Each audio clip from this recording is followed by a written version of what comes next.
Commander Jake Sullivan was having a normal Tuesday morning when everything went crazy. His coffee mug sat getting cold on his desk while he stared at a glowing message above his computer. The fancy royal symbol of the Andorian coalition spun slowly in the air, catching the fake sunlight coming through his office window. "This is either junk mail or my life is about to get really weird," he said to himself, reaching for the button to open the message. The symbol broke apart into streams of light that turned into an official letter. It had all that fancy government language that made his head hurt. But the signature at the bottom made him drop his coffee mug. His fingers went numb with shock. Queen Lyra of the Andorian Coalition. Ruler of 3 star systems. Keeper of ancient traditions. And a long time ago, the girl with the pointy ears who used to sneak cookies from the colony food store. Jake's brain did flip-flops as he tried to match this fancy title with his memories of a 12-year-old girl who could fix flying bikes with parts that shouldn't even work. That was 23 years ago on Haven's Edge, back when his biggest worry was whether Jenny Morrison would notice his new haircut, not whether space diplomacy might collapse. The message was short, which made it scarier. "Commander Sullivan, I hope you are doing well. I am using the ancient rite of memory about the promise you made in the 7th year of Haven's Edge colonial settlement, Earth year 2387. Please come to Sith Prime to keep the promise you made under Andorian sacred law. We will arrange transportation whenever works for you. I am still your childhood friend, Lyra." Jake stared at the message until his eyes hurt, then read it again. The rite of memory. He had heard whispers about it during his alien culture training. Something about promises you couldn't break and sacred duties that made human contracts look like crayon drawings. But surely they didn't mean that silly promise he made when they were kids? His door made a chiming sound and Lieutenant Maria Torres walked in with her usual pile of computer tablets. She had that look she got when she was pretending she hadn't been listening through the communication system. "Morning, sir. You look like you saw a ghost or got news that your ex-girlfriend declared war on the whole universe." "Worse," Jake said, pointing at the still glowing message. "My childhood friend wants me to marry her, and she's a queen now." Torres stopped shuffling her tablets. "Sir, with respect, I need way more information before I can understand that without my brain exploding." Jake leaned back in his chair, which made a squeaking noise. Another reminder that the Human Defense Corps didn't have much money for nice things. "Remember those stories I told you about growing up on Haven's Edge? The frontier colony where humans and Andorians tried to figure out if we could live together without starting another war? The one where you accidentally insulted the ambassador's daughter by asking if her ears could pick up radio signals? That's the one. Except I didn't just insult her. I also apparently asked her to marry me." Jake rubbed his head, feeling a headache starting that no amount of fake coffee could fix. "We were 12, Torres. 12. I had just figured out that girls didn't actually have germs, and she had helped me fix my hover bike with some impossible Andorian technology that shouldn't have worked but did. So naturally, being a brilliant preteen diplomat, I told her that when we grew up, I would marry her." Torres put down her tablets very carefully, like someone trying not to laugh. "And now she's holding you to it?" Apparently in Andorian culture, promises made during childhood are considered sacred. Something about pure young minds and cosmic forces that bind you forever. Jake stood up and started walking back and forth, which in his tiny office meant taking exactly 3 steps before turning around. "I thought it was just kid stuff, you know? Like promising to be best friends forever or swearing you'll never eat vegetables. Sir, most people don't have to worry about their childhood promises involving space royalty. Jake stopped walking to stare out the window at the slowly spinning bulk of Defense Station Gamma. Ships came and went in neat patterns, their navigation lights blinking like the glowing flowers Lyra used to show him in the colony's plant gardens. She had explained how they talked through light patterns, how beauty and usefulness weren't separate things in Andorian thinking. He had been too young to understand the philosophy, but old enough to be impressed that someone his age could sound so smart. The thing is, Torres, she was actually my friend. My real friend, not because our parents made us play together or because the colony leaders thought it would be good for human-Andorian relations. She liked the same adventure movies I did, and she never made me feel stupid for not understanding her technology. Jake turned back to his assistant. And now I have to decide whether to keep a promise I made when I thought the height of being grown up was sharing a bag of fake chocolate chips, or possibly destroy whatever peace progress we've made with the coalition. Torres picked up one of her tablets and began scrolling through information.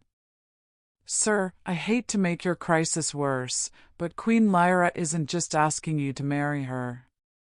According to our intelligence reports, she's been facing challenges to her rule from the noble houses. They think she's too friendly to human interests. Of course they do, Jake said, falling back into his chair. Because nothing says diplomatic nightmare like childhood promises becoming space politics. The communication console chimed again, this time with a message from Fleet Command. Jake looked at Torres, who was already reaching for the button. Should I tell them you're currently unavailable due to an unexpected engagement? Just tell them I'm having coffee with Destiny, Jake said, watching as another official symbol appeared above his desk. And Torres, start researching Andorian wedding customs. I have a feeling I'm going to need all the help I can get. The diplomatic transport Harmony's Edge had all the charm of a flying hospital, complete with that weird smell of recycled air and nervous sweat that Jake was starting to associate with life-changing decisions. He had spent the 3-day trip to Sith Prime switching between reading old protocol manuals and staring out the window at the swirling colors of hyperspace, wondering if it was too late to fake his own death and become a water farmer on some backwater planet. First time visiting an Andorian world, Commander? Asked Captain Reeves, the transport pilot who had the disturbing habit of humming show tunes while flying through dimensional rifts. Fair warning, the gravity's about 15% lighter than Earth standard, so try not to bounce around like a hyperactive kangaroo when we dock. Jake looked up from his tablet, which showed a confusing array of Andorian social customs that seemed designed by someone who thought regular manners weren't complicated enough. Any other helpful advice? Like how to talk to a queen without accidentally declaring war or proposing to her entire court? Just remember, their ears aren't just for show. Andorians can hear sounds we can't, so they always know when you're lying. Makes card games really awkward. Reeves chuckled at his own joke while adjusting something on the control panel that sparked worryingly. Oh, and whatever you do, don't mention the great vegetable incident of 2395. The what now? Never mind. If you don't know about it, you're probably better off staying ignorant. Trust me on this one. The transport shook as they dropped out of hyperspace, and Jake's first look at Sith Prime made him understand why poets throughout the galaxy had run out of good words to describe it. The planet hung in space like a jewel that couldn't decide what color it wanted to be, with crystal towers reaching up from continents that seemed to shimmer between dimensions. Floating islands drifted through the atmosphere, connected by bridges of what looked like solid light, while space stations moved in patterns that probably made sense to someone who understood Andorian math. Welcome to the capital of the coalition, Reeves said, starting their descent toward a landing pad that appeared to be carved from one massive crystal. Where the buildings break at least 3 laws of physics and the plumbing works better than anything we have back home. The landing was smooth enough that Jake only questioned his mortality twice, which he considered a personal record. As the transport's ramp lowered, he was greeted by a group that looked like they had stepped out of a diplomatic handbook titled How to Intimidate Humans Without Really Trying. The lead figure wore robes that changed color in the planet's triple sunlight and had the kind of pointed ears that made Jake nostalgic for simpler times when the most exotic thing about Lyra was her ability to fix machines by talking to them. Commander Sullivan, the figure said in accented standard.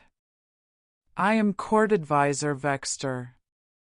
Her Majesty awaits your presence in the Obsidian Throne Room. Though I should mention that she's currently in the middle of a heated debate about trade regulations with the Council of Houses.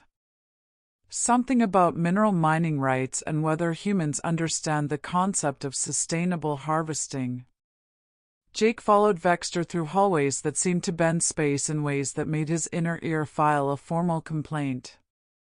The walls pulsed with glowing patterns that he was fairly certain were alive, and the floor felt like it was gently guiding his steps toward some predetermined destination. Is she always this busy? Or did I pick a particularly bad time for a social call? Jake asked, trying to sound casual while his nervous system processed the fact that he was walking through a building that was probably sentient. Her Majesty has been dealing with increased pressure from the noble houses since she announced her intention to invoke the right of memory, Vexter replied, pausing at a doorway that opened without any visible mechanism. Many of them consider her attachment to human customs and friendships to be a weakness that undermines traditional Andorian values. Duke Kazarek in particular has been quite vocal about the need for more conservative leadership. The Obsidian Throne Room lived up to its name in ways that made Jake feel like he was stepping into the heart of a volcano that had decided to become architecturally ambitious. The ceiling arched impossibly high, covered in what looked like stars but were probably some sort of advanced lighting system, while the walls were carved from black stone that reflected images of distant worlds and civilizations. And there, sitting on a throne that seemed to be growing out of the floor itself, was Lyra. 23 years had transformed the awkward girl with the oversized ears into someone who radiated authority like a small sun. But Jake still recognized the way she tilted her head when she was thinking, and the slight smile that appeared when she was trying not to laugh at something ridiculous. Her ears, once a source of childhood teasing, now framed a face that carried the weight of ruling millions with a grace that made his dress uniform feel like he had borrowed it from someone more important. Jake Sullivan, she said, rising from the throne with fluid motion that suggested she had extensive training in making everything look effortless. You look exactly like I remembered, except taller and significantly more terrified. Your Majesty, Jake began, attempting something that might charitably be called a bow. I have to admit, when I imagined this reunion, it involved fewer thrones and more awkward small talk about what we had been up to for the past 2 decades. Lyra's laugh echoed through the chamber, and Jake felt some of the tension leave his shoulders. The throne is just furniture, Jake. Impressive furniture that's probably listening to everything we say and reporting back to the Council of Houses, but still just furniture. She gestured for him to come closer, and he noticed that her movements carried the same careful precision she had used when fixing his hover bike all those years ago. I suppose you have questions about the right of memory and why I'm suddenly calling in childhood promises like they're legal documents? The thought had crossed my mind, along with several others involving words I can't repeat in polite company. Jake walked closer, noting that the throne room was designed to make visitors feel insignificant, but somehow Lyra's presence made the space feel more intimate. I have to ask, Lyra, Do I still call you Lyra? Are you doing this because you actually want to marry me, or because you need a human husband for political reasons? Both, she said without hesitation, and Jake appreciated that she didn't try to sugarcoat the complexity of their situation. The noble houses are using my friendship with humanity as evidence that I'm unfit to rule. They claim that our trade agreements and cultural exchanges are diluting pure Andorian traditions. Meanwhile, there are rumors that certain human corporations are funding opposition groups, hoping to destabilize the coalition and renegotiate our mineral rights. Jake felt a chill that had nothing to do with the throne room's temperature. And marrying me would solve this. How exactly? The right of memory grants joint authority over strategic decisions to both parties. If you accept, you would have legal standing in Andorian law and shared control over the hyperspace corridors that connect our territories. Lyra stepped closer, and Jake caught a hint of the same floral scent she had worn as a child, though now it seemed more complex, layered with responsibilities and secrets. Any coup attempt against me would automatically become an act of war against humanity. It's elegant, really, in a way that would make our old diplomacy teachers proud. So I would be a political chess piece with a fancy title and ceremonial duties? You would be my partner, Lyra said simply. In every sense that matters. The boy who promised to marry me grew up to be someone I choose to marry anyway, assuming he's willing to help me save two civilizations from their own stupidity. Jake's quarters in the royal wing came with amenities he hadn't known existed, including a bathroom that somehow anticipated his needs and a bed that adjusted its firmness based on his stress levels. Currently, the mattress felt like it was trying to swallow him whole, which seemed appropriate given that he was drowning in Andorian etiquette lessons that made quantum physics look straightforward. No, Commander, Vexter said with the patience of someone who had clearly explained this 17 times already. When greeting members of the Fifth House, you bow at precisely 37 degrees while keeping your left hand visible, but your right hand hidden. It signifies respect without submission and acknowledges their traditional role as mediators in inter-house disputes. Jake tried the bow again, wobbling slightly as he calculated angles. And if I get it wrong? Best case scenario, they think you're charmingly ignorant. Worst case, you accidentally challenge Duke Kazarek to ritual combat. Vexter adjusted Jake's posture with the resigned air of someone who had been tasked with teaching a particularly slow child to navigate a minefield. Given that he's approximately twice your size and has been training in Andorian martial arts since he could walk, I'd recommend getting it right. Fantastic. Any other ways I might accidentally start a war before breakfast? Jake straightened up, noting that the mirrors in his quarters seemed to be offering helpful suggestions by highlighting his posture mistakes with subtle color changes. Well, there's the incident with the ceremonial fruit arrangement yesterday. Apparently, you created what roughly translates to your mother smells like fermented root vegetables in classical Andorian flower language. Vexter consulted his data tablet, which projected holographic notes in flowing script. The kitchen staff found it amusing, but I'd avoid similar creativity in the future. Jake slumped into a chair that immediately began massaging his shoulders. I'm starting to think my childhood promise was the universe's way of getting revenge for every time I complained about being bored. The door chimed with a sequence of tones that Jake had learned meant urgent but not quite emergency level. Vexter activated the communication panel, revealing Lieutenant Torres's face floating in the air with an expression that suggested she had discovered something unpleasant. Sir, I've been analyzing those intelligence reports you requested about the noble houses and their recent activities, Torres said, her image flickering slightly due to quantum encryption. You're not going to like what I found. Duke Kazarek has been meeting secretly. with representatives from Meridian Corporation over the past 6 months. The meetings are coded as cultural exchanges, but our financial intelligence suggests they're discussing something considerably more lucrative than art appreciation. Jake leaned forward, suddenly feeling more alert than he had since arriving on Sith Prime. What kind of lucrative? The kind that involves military-grade sensor scramblers, shipments of rare earth elements, and enough encrypted communications to make a paranoid AI nervous. Torres paused to consult her own data. Meridian has been trying to renegotiate their mining contracts with the Coalition for years.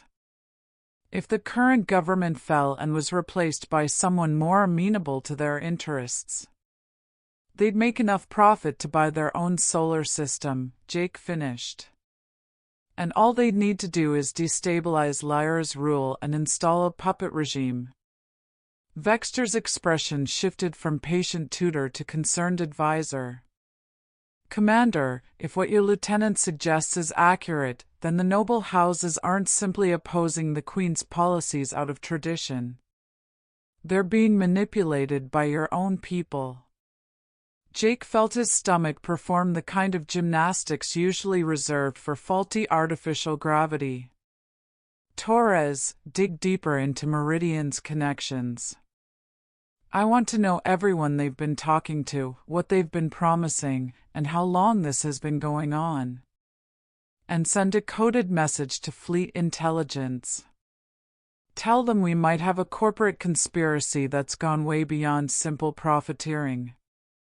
Already on it, sir. I've also taken the liberty of scanning communications traffic from the palace.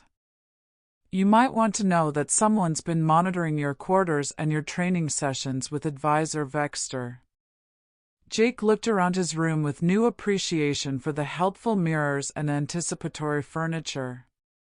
Are we talking about normal palace security, or the kind of monitoring that suggests someone's planning to use my spectacular failures at flower arranging as evidence that humans are culturally inferior? The latter, I'm afraid, Vexter said, activating a small device that caused the room's ambient lighting to shift to a warmer tone. I've just activated privacy shielding that should prevent casual surveillance, but we must assume that your activities are being studied by those who oppose the right of memory. Torres's image leaned closer to the communication pickup. Sir, there's something else. Queen Lyra has been receiving what appear to be routine maintenance updates on palace systems, but the timing suggests they're actually status reports on your adaptation to Andorian customs. Someone's tracking your progress with uncomfortably precise detail. Let me guess, Jake said, standing up and beginning to pace in the small area the privacy shield allowed. If I fail to demonstrate proper cultural understanding before the rite of memory ceremony, it gives the noble houses grounds to argue that the marriage would be invalid under traditional law? Worse than that, Vexter said grimly. Ancient law requires that both parties demonstrate not just understanding, but mastery of each other's customs. You're learning our ways, but Queen Lyra would also need to prove her knowledge of human traditions and values. If either of you fails... Jake stopped pacing as the implications hit him. The ceremony becomes void, Lyra loses political legitimacy, and the coalition falls apart just in time for Meridian Corporation to swoop in and renegotiate everything in their favor. The door chimed again, this time with the urgent pattern that meant someone very important wanted immediate attention. Vexter deactivated the privacy shield and opened the door to reveal Lyra herself, wearing what Jake had learned was her "I'm trying to look casual while dealing with a crisis" expression. Jake, we need to talk, she said, glancing at Torres's image and Vexter's concerned face. The Council of Houses has just announced that they're invoking the trial of worthiness. Both of us have exactly 7 days to demonstrate complete mastery of each other's cultural traditions, or the right of memory will be declared null and void. Jake felt the chair's massage function increase in intensity, as if it sensed his rising stress levels.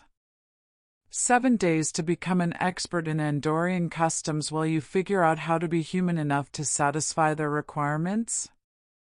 7 days to save both our peoples from a war that's being orchestrated by people who see profit in chaos, Lyra corrected. The good news is that I've been studying human culture for years, ever since I became queen. The bad news is that Duke Kazarek has just announced his intention to serve as the House's primary observer during your trials. The same Duke Kazarek who's been having cozy chats with Meridian Corporation? Jake asked. Lyra's ears twitched in surprise. How did you? Never mind, I should have known you'd figure it out. Yes, the same one. Which means we're not just dealing with cultural examinations.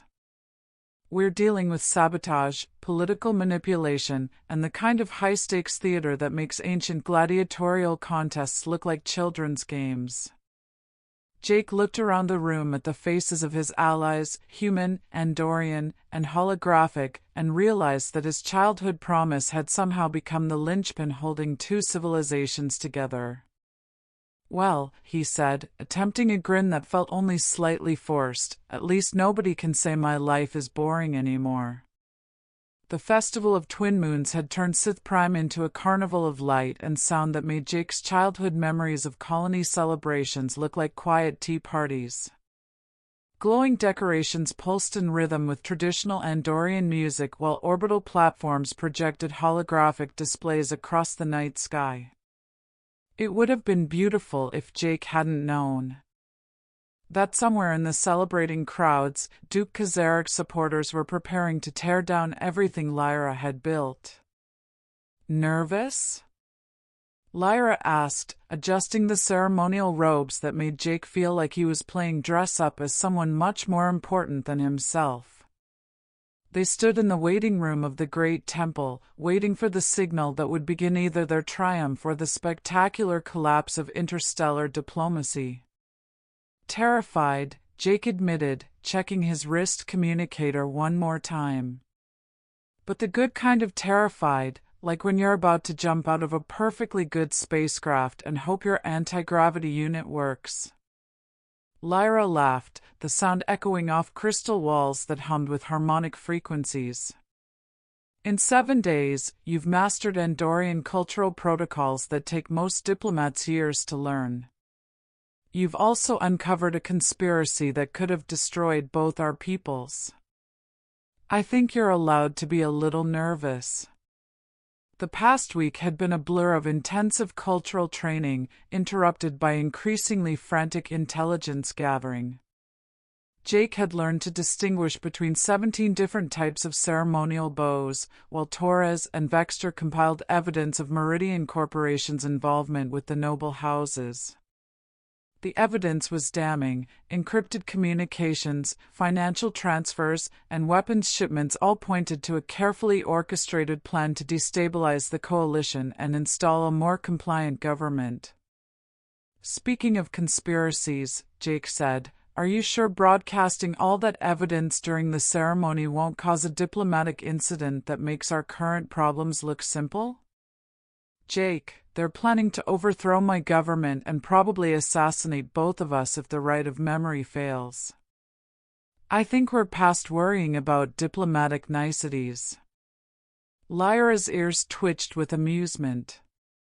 Besides, there's something poetic about exposing traitors during a ceremony that's supposed to symbolize the union of our peoples.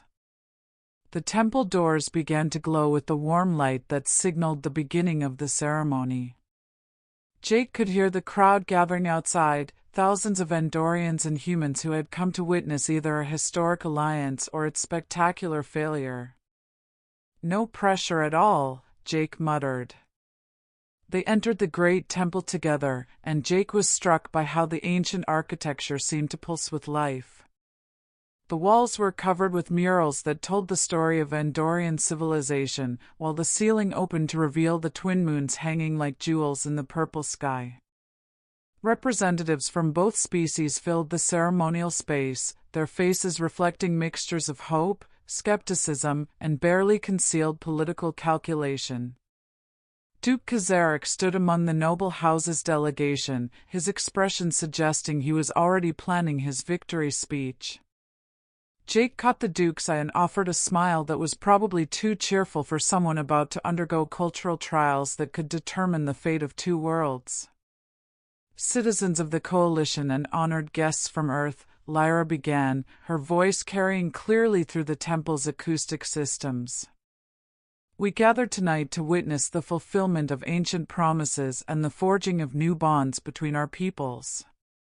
The ceremony began with traditional elements that Jake had memorized during his crash course in Andorian customs.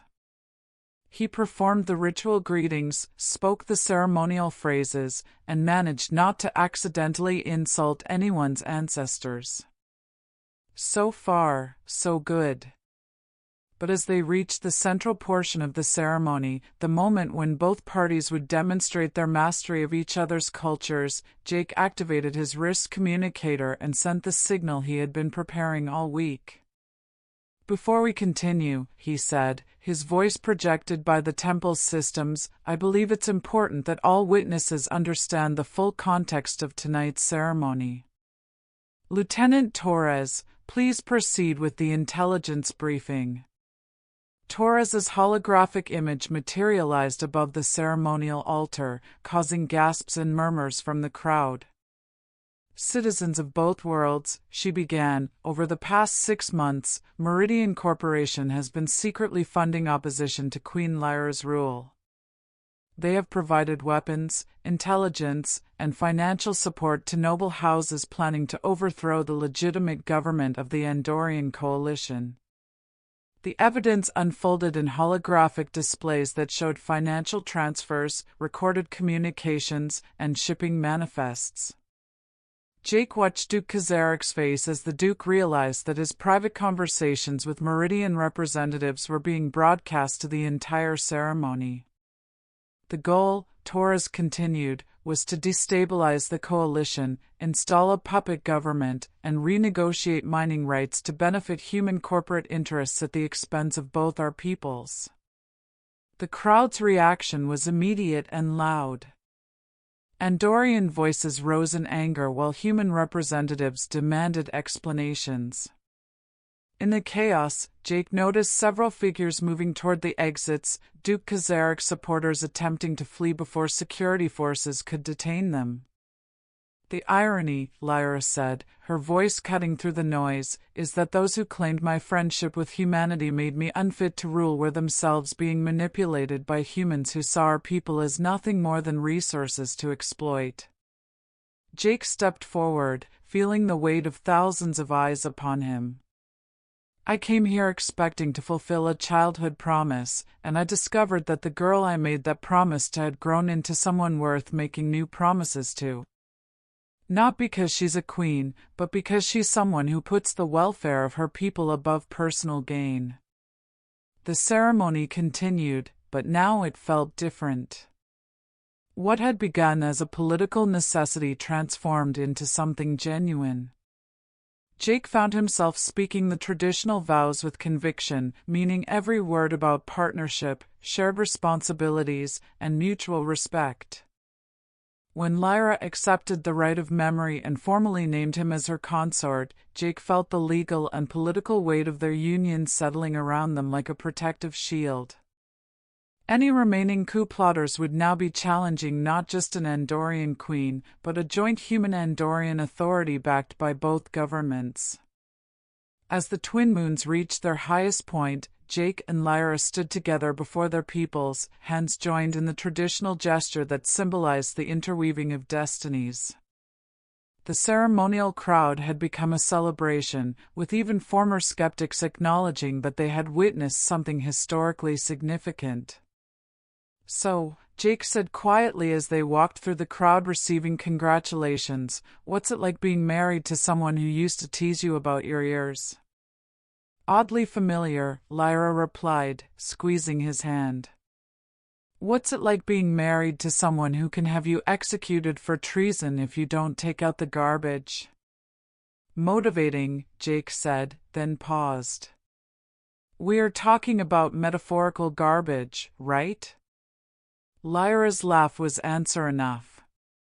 Later, as they stood on the palace balcony watching the celebration continue in the streets below, Jake reflected on how keeping a childhood promise had somehow become the most adult thing he had ever done.